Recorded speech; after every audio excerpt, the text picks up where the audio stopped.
Hey everybody, I'm Hugh Brownstone for 3 Blind Men and an Elephant, and with less than 24 hours before the iPhone X becomes available, I want to share with you my ambivalence about it and why I'm getting one anyway. Fair warning, this is a rant, and if you're not into that kind of thing, please stop here, don't bother to comment below, and make better use of your day. I understand. It's okay. But with that proviso, let's get into it on a positive note, and that is from my perspective as a photographer and filmmaker.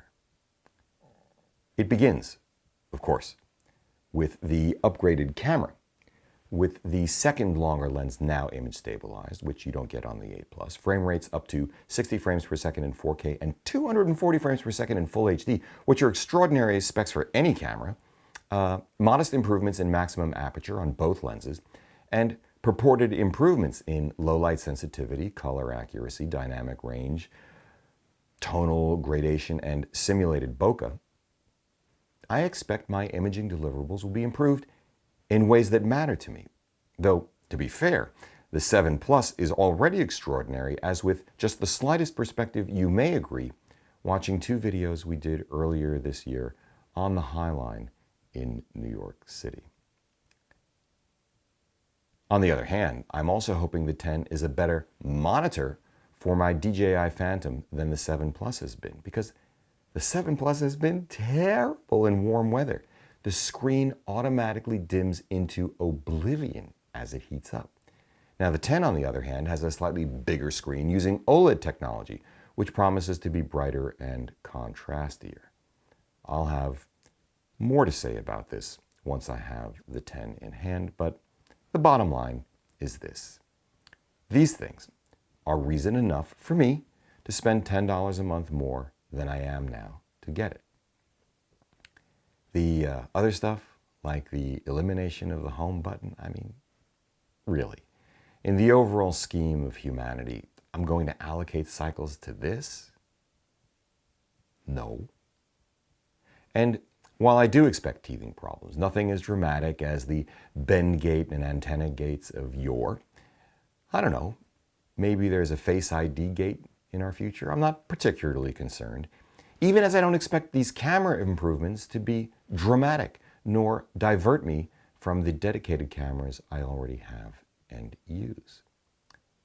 For that level of disruption, I think we'll have to wait for the rumored acquisition of Envisage, or the not so long ago acquisition of Lynx, to be completely integrated into and fully realized in Apple's longer range product planning. I think the promise of these intellectual assets, much improved low light sensitivity in small sensors and multi-lens sensor units, is ultimately what makes the processing power of the A11 Bionic chip, and whatever comes after it, interesting. Not the stupid animojis. Which brings me to my sense that the 10, or more properly perhaps iOS 11, marks the true end of the Steve Jobs era. Which makes me sad and concerned. When Jobs launched the iPhone in 2007 with his famous an iPod, a phone, an internet communications device, an iPod, a phone, are you getting it? These are not separate devices, but one device we're calling iPhone. He really was introducing a revolutionary product born of an even more extraordinary ambition, and always with us, always on way to feel, communicate, and learn at a whole new level. When Apple, again, under Jobs, launched the Get a Mac, I'm a PC ad campaign a year earlier, and the even more extraordinary 1984 ad campaign for the original Mac 2 decades before that, which, by the way, was directed by Ridley Scott, the promise was computing for the rest of us. It was, as Jobs famously described it, the promise of a bicycle for the mind.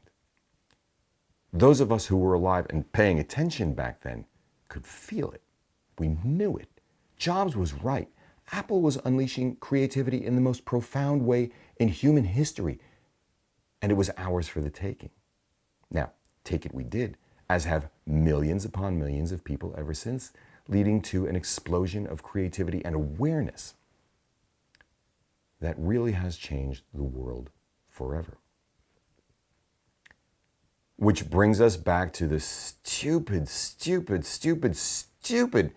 animojis. Look, brilliant is brilliant. And the combination of intellect, passion, energy, creativity, and discipline to realize the technology behind these stupid animojis is beyond debate.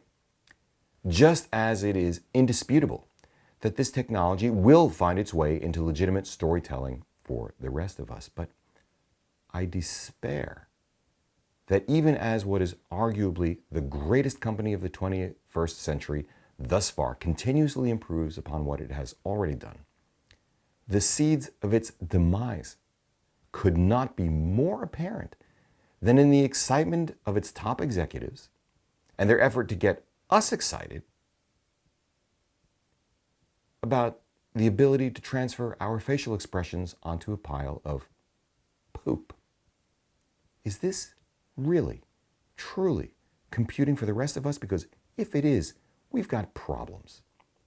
Especially when what we need as a species is not to be preoccupying ourselves with augmented reality so much as fixing the reality in which we actually live. If you want examples of what I'm talking about, take a look at our series on the Mariner East hazardous liquids pipeline being rammed down the throats of ordinary Pennsylvanians.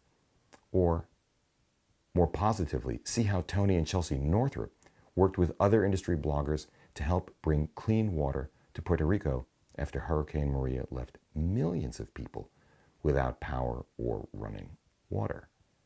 Though, to return to Apple, to be fair, and to give credit where credit is due, Tim Cook has not been afraid to speak and act with moral courage, and for that, I am thankful. So, hey, maybe I'm wrong about all of this. Wouldn't be the first time.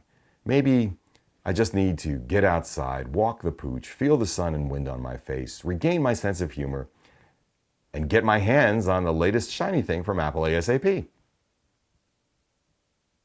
Or not. I'll give it a try. For Three Blind Men and an Elephant, I'm Hugh Brownstone. Thanks for watching, and see you next time.